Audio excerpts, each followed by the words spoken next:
आज कई दिनों से यूजीसी पर एक विवाद हो रहा है और यूजीसी का विवाद यहां से शुरू होता है कि सरकार पढ़ने वाले बच्चों के बीच में जो सबड़ बच्चों के द्वारा कभी कोई घटना घट जाती है उसको लेकर के दलित और ओबीसी बच्चों के संरक्षण के लिए एक कानून लेकर के आई है, जिसके कारण बड़ी भ्रामक स्थिति हो गई है और आज देश में बड़े पैमाने पर विरोध हो रहा है। ये मेरे सामने कुछ बच्चे हैं, इसमें हमारे भी बच्चे हैं और दलित समाज और पिछड़े समाज लगभग हर समाज के बच्चे हैं। ये रोज साथ में खेलते हैं। कितने दिन से तुम लोग साथ में खेल रहे हो? 5 साल से ये बच्चे डेली शाम को आते हैं और खेलते हैं। फिर इनको कोई नाश्ता पानी? हाँ, जैसे लड्डू मिठाई चाय आम मटर सीजनल, यानी जो घर पर रहता है वो ये लोग साथ में बैठ करके ये नाश्ता करते हैं। ये कोई कानून के तहत नहीं कर रहे हैं, ये कानून के बंदिश से नहीं खेल रहे हैं। ये हमारी सनातन की परंपरा रही है, हमारे नस नस में है।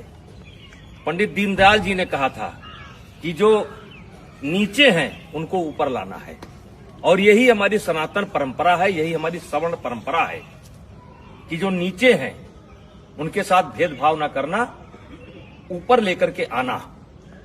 इसका मिसाल ये किसी कानून के तहत नहीं हो रहा है।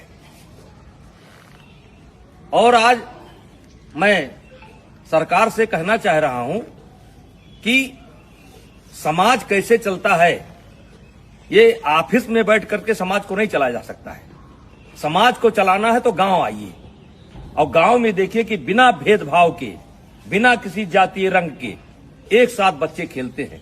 कोई बच्चा किसी की जात नहीं पूछता है।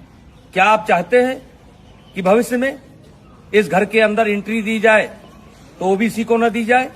क्या आप चाहते हैं इस घर में एंट्री दी जाए तो दलित को न दी जाए?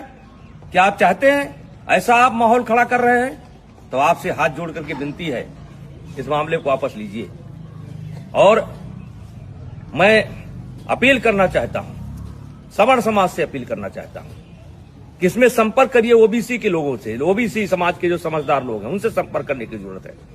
जो दलित समाज के समझदार बच्चे हैं उनसे संपर्क करने की जरूरत है और उनसे इसका विरोध कराना है, क्योंकि गांव में हम एक साथ रहते हैं। गांव में कोई शादी होता है, ब्याह होता है, हर आदमी का कोई ना कोई हक है, कोई ना कोई नेग है, हर तरीके से भागीदारी होती है।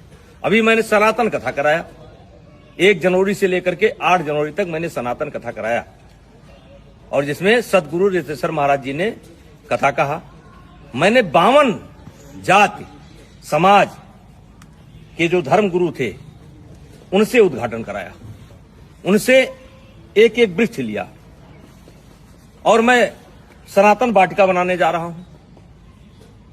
आपने तो कानून बना करके हमारे उस मिशन को स्वाहा कर दिया। आकर के आइए हम आपको दिखाते हैं कि कौन सा समाज ऐसा है जिसने उस कथा में भागीदारी नहीं की है, सहयोग नहीं किया है। तो ये कोई नई परंपरा नहीं है, ये हमारी सनातन परंपरा है, ये हमारी परंपरा रही है। इसमें कानून की कोई जरूरत नहीं है। हां, कोई बच्चा गलती करता है जो क्षमा करने योग्य नहीं है तो उसको आप सजा दीजिए। यदा कदा घटनाएं घट जाती हैं, सजा दीजिए, उसमें कोई विरोध नहीं है।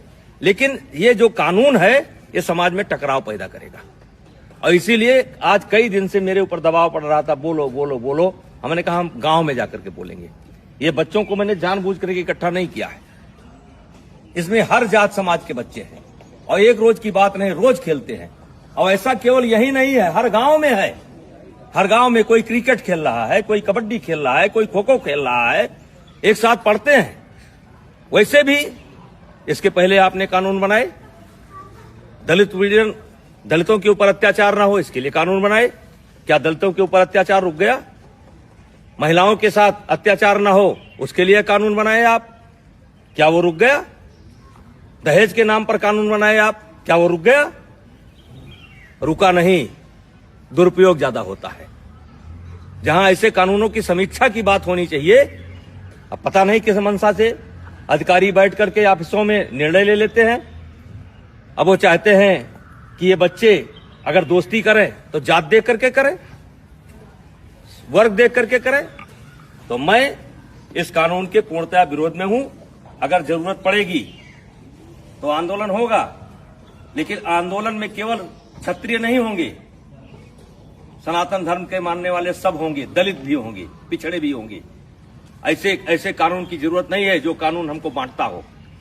ऐसे कानून की जरूरत नहीं है। तो कृपया हाथ जोड़ करके विनती है, मैं बहुत छोटा आदमी हूं, मैं जानता हूं कि इसका असर पता नहीं आप पर पड़े कि ना पड़े, लेकिन ये गांव ऐसे नहीं चलता है। अगर इस लोकतंत्र को जिंदा रहना है तो गांव में क्या हो रहा है इसको देखना पड़ेगा। ऑफिस में बैठ करके आप गांव को नहीं दे सकते। तो कृपया यह बंद करिए। सवर्णों के बीच में झगड़ा होता है, ब्राह्मणों ठाकुरों के बीच में भी झगड़ा होता है, दलितों के बीच में झगड़ा होता है। कहां तक आप कानून बनाएंगे? तो भाईचारा स्थापित करिए। और ये जो कानून है ये समाज को फाड़ फाड़ कर देगा, और इससे आने वाले समय में देश का बहुत नुकसान होगा, राष्ट्र का बहुत नुकसान होगा, समाज बढ़ जाएगा। कृपया हाथ जोड़ करके विनती है, ऐसे कानून न लावें।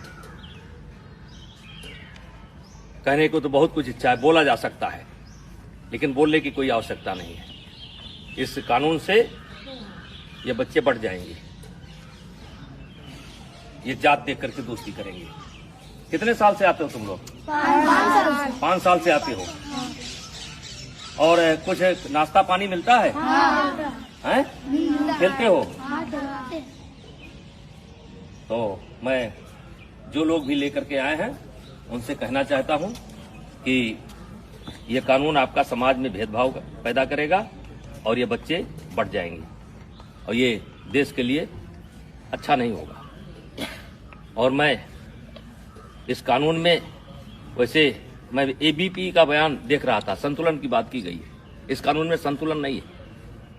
आपने एक पक्ष को अपराधी बना करके खड़ा कर दिया है, और वकील का भी मौका नहीं दिया कि इनका वकील कौन होगा। तो जो गलत करता है उसको सजा मिलनी चाहिए, चाहे क्षत्रिय समाज का हो, चाहे ब्राह्मण समाज का हो, चाहे किसी समाज का हो, वो सजा का हकदार है। उसका कोई समर्थन नहीं करेगा, हमारा कोई समाज समर्थन नहीं करेगा। लेकिन आप ये बच्चों में भेदभाव मत पैदा करिए, स्कूलों में भेदभाव मत पैदा करिए। और मैं फिर अपील करना चाहता हूं दलित समाज के बच्चों को, जो पढ़े लिखे बच्चे हैं उनको अपील करना चाहता हूं, ओबीसी समाज के बच्चों को अपील करना चाहता हूं। ये देश हम सबका है, और इस देश में सौहार्द बनाए रखना हम सबकी जिम्मेदारी है। तो कृपया ऐसे कानून का समर्थन न करें। धन्यवाद। ठीक है।